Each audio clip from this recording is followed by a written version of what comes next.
ہے سورۃ الرحمن عروس القرآن۔ یہ سورہ رحمان جو ہے یہ قرآن کی دلہن ہے۔ جیسے دلہن کو آپ خوشنما لباس پہناتے ہیں، آراستہ پیراستہ اس کو گہنے اور اس کو زیور پہناتے ہیں، تو جس طریقے سے سجاتے ہیں آپ دلہن کو، اللہ تعالیٰ نے ایک سورت قرآن مجید میں یہ ایسی رکھی ہے سورہ رحمان کہ اسے خوب سجایا ہے۔ اس میں الفاظ کا در و بست، اس کا اپنا ایک ڈیوائن میوزک ہے۔ وہ تو اللہ تعالیٰ قراء جو ہے، خاص طور پر مصر کے قراء، اللہ تعالیٰ ان پر رحمت نازل فرمائے، ان کی خطاؤں سے درگزر کرے۔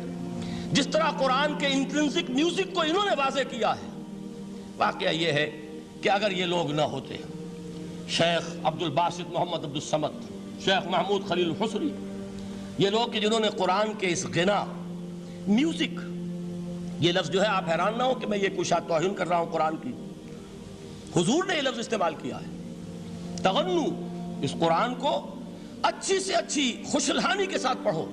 من لم یتغن بالقرآن فلیس منا، جو قرآن کو بہتر سے بہتر انداز میں، اچھی سے اچھی آواز میں، خوشلہانی کے ساتھ پڑھنے کی کوشش نہیں کرتا، وہ ہم میں سے نہیں ہے۔ بلکہ ایک مرتبہ حضور رات کے وقت آپ گشت پر تھے اپنے ساتھیوں کے حالات معلوم کرنے کے لیے۔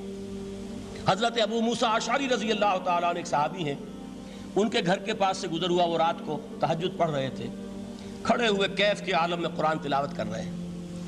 حضور کو بہت پسند آئی ان کی قرات، کافی دیر تک وہاں کھڑے سنتے رہے۔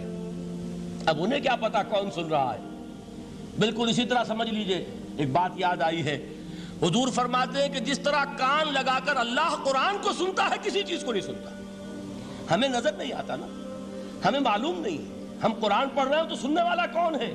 سب سے زیادہ کان لگا کر خود اللہ۔ یہاں اس لیے مجھے یاد آیا کہ ابو موسیٰ اشعری کو کیا پتا تھا کہ کون سن رہا ہے؟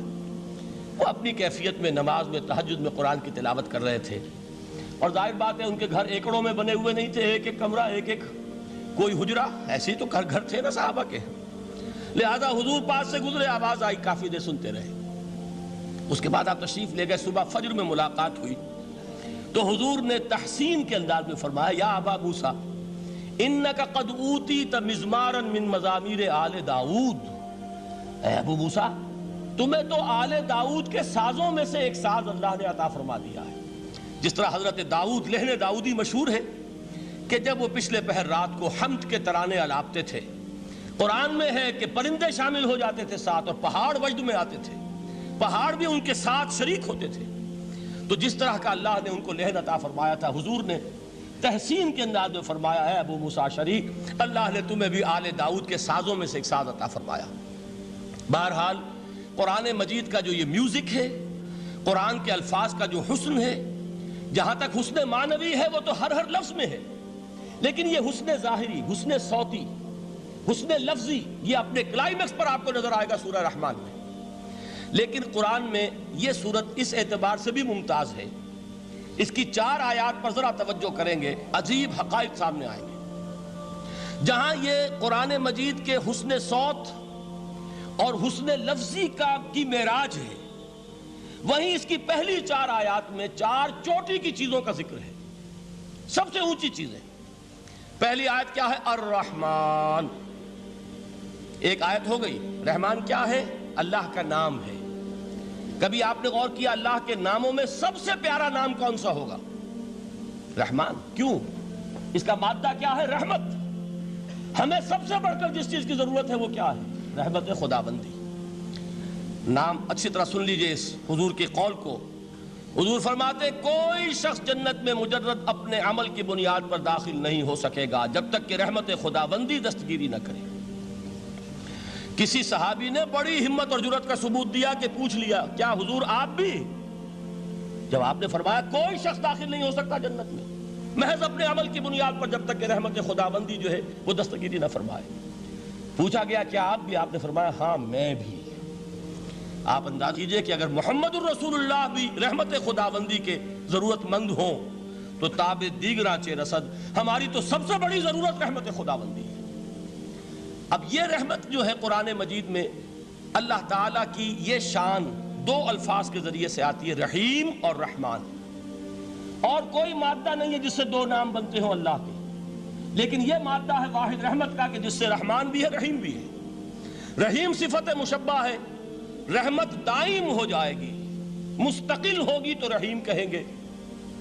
اور رحمان، اس میں رحمت کی ہے وہ شان ہے کہ جیسے ٹھاٹھے مارتا ہوا سمندر ہو، ہیجان کی کیفیت، طوفانی کیفیت، رحمت خداوندی کا طوفانی جوش، وہ ہے رحمان۔ آپ تو رہتے اس علاقے میں ہیں، آپ کو معلوم ہے عرب اگر بھوکا مرا جا رہا ہو تو کیا کہے گا؟ انا جوعان۔ پیاسا مرا جا رہا ہو انا عطشان۔ بہت غضبناک ہوگا غضبان، غضبان آصفہ قرآن میں آیا ہے، بہت غضبناک۔ رحمان، جس کی رحمت جو ہے جوش میں ہے، ٹھاٹھے مارتے ہوئے سمندر کے مانند۔ تو یہ اللہ تعالیٰ کے ناموں میں سب سے پیارا نام۔ اب آگے چلیے، الرحمن علم القرآن، رحمان نے قرآن سکھایا۔ رحمت خداوندی کا سب سے بڑا مظہر، رحمان کی رحمانیت کا سب سے بڑا مظہر قرآن ہے۔ ان میں جو منطقی ربط ہے اس کو سمجھتے جائیے۔ اچھا آپ یہ سوچئے، جو علم بھی انسان کو حاصل ہوا وہ کس نے دیا؟ اللہ نے۔ سائنس کا علم کس نے دیا؟ اللہ نے۔ علم آدم الاسماء کلہا، وہ علم الاسماء جو حضرت آدم کو دے دیا گیا تھا ازل میں، یہ اسی کا ظہور ہے، یہ اسی کی ایکسفولیشن ہے جو ہو رہی ہے اور ہوتی رہے گی ابھی۔ اور دوسرے علم ہے وہ کس نے دی؟ اللہ نے دی۔ لا یحیطون بشیء من علمہ الا بما شاء، مخلوق میں سے کوئی اللہ کے علم میں سے کسی شے کا احاطہ نہیں کر سکتا مگر وہ جتنا اللہ دینا چاہے۔ لیکن یہ کہ تمام علوم میں چوٹی کا علم قرآن، نوٹ کرتے جائیے، اب چوٹی کی چیزیں جمع کیجئے۔ اللہ کے ناموں میں چوٹی کا نام رحمان، اللہ نے جو کچھ انسان کو سکھایا اس میں چوٹی کا علم قرآن۔ خلق الانسان، انسان کو پیدا فرمایا۔ سوال یہ کہ حیوانات کو کس نے پیدا فرمایا؟ آسمان کس نے پیدا کیے؟ زمین کس نے پیدا کی؟ فرشتے کس نے پیدا کیے؟ کیا مطلب خلق الانسان؟ اس کی تمام مخلوقات میں اس کا کلائمیکس، اس کی تخلیق کی معراج، اس کے تخلیق کا نقطہ عروج انسان ہے۔ یہ ہے کہ جو مسجود ملائک بنا ہے۔ وَلَقَدْ كَرَّمْنَا بَنِي آدَمَ وَحَمَلْنَاهُمْ فِي الْبَرِّ وَالْبَحْرِ وَرَزَقْنَاهُمْ مِنَ الطَّيِّبَاتِ وَفَضَّلْنَاهُمْ عَلَى كَثِيرٍ مِّمَّنْ خَلَقْنَا تَفْضِيلًا۔